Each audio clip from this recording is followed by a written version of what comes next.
Hi friends, ఈరోజు అయితే కర్ణాటకకి ఇంకా 80 కిలోమీటర్లు అయితే దూరంలో ఉన్నాం. మీరు చూడొచ్చు వ్యూ అయితే ఎంత బాగుందో.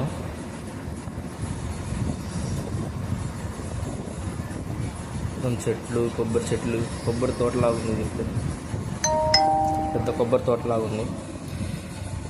బండి టైర్ అయితే పంచర్ అయిపోయింది. పెద్ద నట్టు అయితే గుచ్చుకుంది.